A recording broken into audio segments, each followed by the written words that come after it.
Good evening. I hope you've had a great day today. Welcome to BVJ's Bedtime Stories.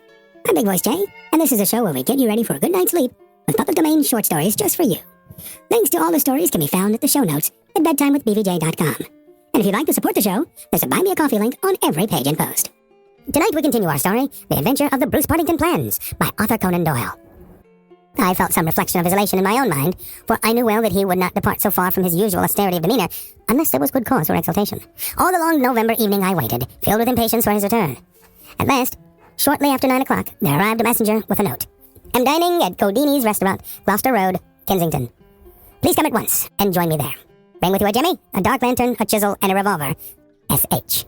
It was a nice equipment for a respectable citizen to carry through the dim, fog-draped streets.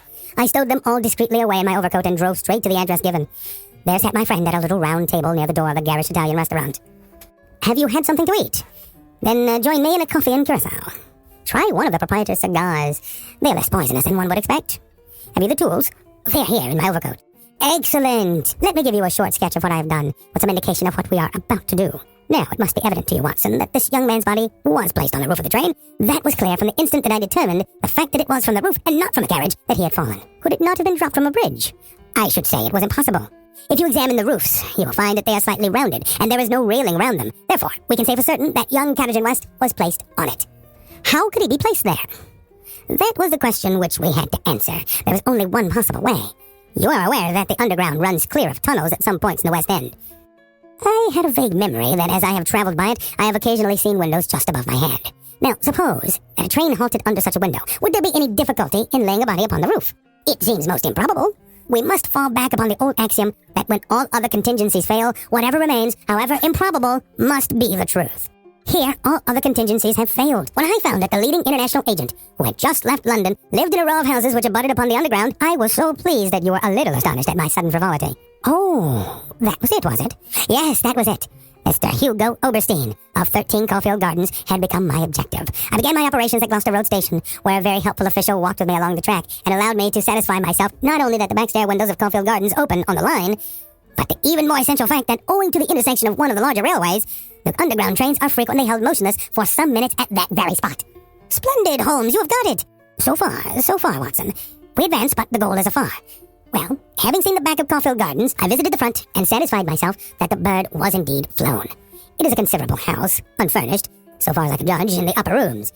Oberstein lived there with a single valet, who was probably a confederate entirely in his confidence. We must bear in mind that Oberstein has gone to the continent to dispose of his booty, but not with the idea of flight, for he had no reason to fear a warrant, and the idea of an amateur domiciliary visit would certainly never occur to him. Yet that is precisely what we are about to make. Could we not get a warrant and legalize it? Hardly on the evidence. What can we hope to do? We cannot tell what correspondence may be in there. I don't like it, Holmes.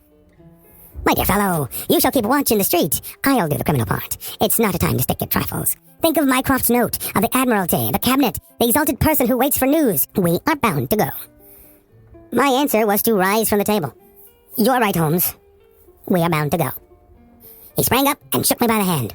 "I knew you would not shrink at the last," said he, and for a moment I saw something in his eyes which was nearer to tenderness than I had ever seen. The next instant he was his masterful, practical self once more. "It is nearly half a mile, but there is no hurry. Let us walk," said he. "Don't drop the instruments, I beg. Your arrest as a suspicious character would be a most unfortunate complication." Caulfield Gardens was one of those lines of flat-faced pillared and porticoed houses which are so prominent a product of the Middle Victorian epoch in the West End of London. Next door there appeared to be a children's party, for the merry buzz of young voices and the clatter of a piano resounded through the night. The fog still hung about and screened us with its friendly shade. Holmes had lit his lantern and flashed it upon the massive door. "This is a serious proposition," said he. "It is certainly bolted as well as locked. We would do better in the area. There is an excellent archway down yonder in case a too zealous policeman should intrude. Give me a hand, Watson, and I'll do the same for you." A minute later, we were both in the area. Hardly had we reached the dark shadows before the step of the policeman was heard in the fog above. As its soft rhythm died away, Holmes set to work upon the lower door. I saw him stoop and strain until, with a sharp crash, it flew open. We sprang through into the dark passage, closing the area door behind us. Holmes led the way up the curving, uncarpeted stair. His little fan of yellow light shone upon a low window. "Here we are, Watson. This must be the one." He threw it open, and as he did so, there was a low, harsh murmur growing steadily into a loud roar as a train dashed past us in the darkness. Holmes swept his light along the windowsill. It was thickly coated with soot from the passing engines, but the black surface was blurred and rubbed in places. "You can see where they rested the body. Hello, Watson. What is this?" There can be no doubt that it is a blood mark. It was pointing to faint discolorations along the woodwork of the window. Here it is on the stone of the stair also. The demonstration is complete. Let us stay here until the train stops. We had not long to wait. The very next train roared from the tunnel as before, but slowed in the open and then, with the creaking of brakes, pulled up immediately beneath us. It was not 4 feet from the window ledge to the roof of the carriages. Holmes softly closed the window. So far, we are justified, said he. What do you think of it, Watson? A masterpiece. You have never risen to a greater height. I cannot agree with you there. For the moment that I conceived the idea of the body being upon the roof, which surely was not a very abstruse one, all the rest was inevitable. If it were not for the grave interest involved, the affair up to this point would be insignificant. Our difficulties are still before us, but perhaps we may find something here which may help us. We had ascended the kitchen stair and entered a suite of rooms upon the first floor. One was a dining room, severely furnished and containing nothing of interest. A second was a bedroom, which also drew blank. The remaining room appeared more promising, and my companion settled down to a systematic examination. It was littered with books and papers, and was evidently used as a study. Swiftly and methodically, Holmes turned over the contents of drawer after drawer and cupboard after cupboard, but no gleam of success came to brighten his austere face. At the end of an hour, he was no further than when he started. The cunning dog has covered his tracks, said he. He has left nothing to incriminate him. His dangerous correspondence has been destroyed or removed. This is our last chance. It was a small tin cash box which stood upon the writing desk. Holmes pried it open with his chisel. Several rolls of paper were within, covered with figures and calculations, without any note to show to what they referred. The recurring words, water pressure and pressure to the square inch, suggested some possible relation to a submarine. Holmes tossed them all impatiently aside. There only remained an envelope with some small newspaper slips inside it. He shook them out on the table, and at once I saw by his eager face that his hopes had been raised. What's this, Watson? What's this? Record of a series of messages in the advertisements of a paper. Daily Telegraph agony column by the print and paper. Right hand top corner of a page. No dates, but messages arranged themselves. This must be the first. Hope to hear sooner. Terms agreed to. Rightfully to address given on card. Pierrot. Next comes. Too complex for description. Must have full report. Stuff awaits you when goods delivered. Pierrot. Then comes. Matter presses. Must withdraw offer unless contract completed. Make appointment by letter. Will confirmed by advertisement. Pierrot. Finally, Monday night after 9, 2 taps, only ourselves. Do not be so suspicious. Payment in hard cash when goods delivered. Pierrot. A fairly complete record, Watson. If we could only get at the man at the other end. He sat lost in thought, tapping his fingers on the table. Finally, he sprang to his feet. Well, perhaps it won't be so difficult after all. There is nothing more to be done here, Watson. I think we might drive round to the offices of the Daily Telegraph and so bring a good day's work to a conclusion. Mycroft Holmes and Lestrade had come round by appointment after breakfast next day, and Sherlock Holmes had recounted to them our proceedings of the day before. The professional shook his head over our confessed burglary. We can't do these things in the force, Mr. Holmes, said he. No wonder you get results that are beyond us. But some of these days you'll have gone too far, and you'll find yourself and your friend in trouble. For England, home, and beauty, Watson? Martyrs on the altar of our country. But what do you think of it, Mycroft? Excellent, Sherlock. Admirable. Holmes picked up the Daily Telegraph, which lay upon the table. Have you seen Perrault's advertisement today? What? Another one? Yes, here it is. Tonight, same hour, same place, 2 taps. Most vitally important, your own safety at stake. Pierrot. By George, cried Lestrade. If he answers that, we've got him. That was my idea when I put it in. I think if you could both make it convenient to come with us about 8 o'clock to Caulfield Gardens, we might possibly get a little nearer to a solution. One of the most remarkable characteristics of Sherlock Holmes was his power of throwing his brain into action and switching all his thoughts onto lighter things whenever he had convinced himself that he could no longer work to advantage. I remember that during the whole of that memorable day he lost himself in a monograph which he had undertaken upon the polyphonic motets of Lassus. For my own part, I had none of this power of detachment, and the day, in consequence, appeared to be interminable. The great national importance of the issue, the suspense in high quarters, the direct nature of the experiment which we were trying, all combined to work upon my nerve. It was a relief to me when at last, after a light dinner, we set upon our expedition. Lestrade and Mycroft met us by appointment at the outside of the Gloucester Road station. The area door of Oberstein's house had been left open the night before, and it was necessary for me, as Mycroft Holmes absolutely and indignantly declined to climb the railings, to pass in and open the hall door. By 9 o'clock we were all seated in the study, waiting patiently for our man. An hour passed, and yet another. When 11 struck, the measured beat of the great church clock seemed to sound the dirge of our hopes.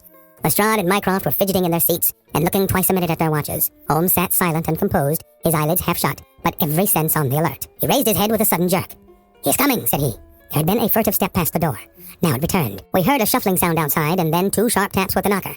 Holmes rose, motioning us to remain seated. The gas in the hall was a mere point of light. He opened the outer door, and then, as a dark figure slipped past him, he closed and fastened it. "This way," we heard him say, and a moment later our man stood before us. Holmes had followed him closely, and as the man turned with a cry of surprise and alarm, he caught him by the collar and threw him back into the room. Before our prisoner had recovered his balance,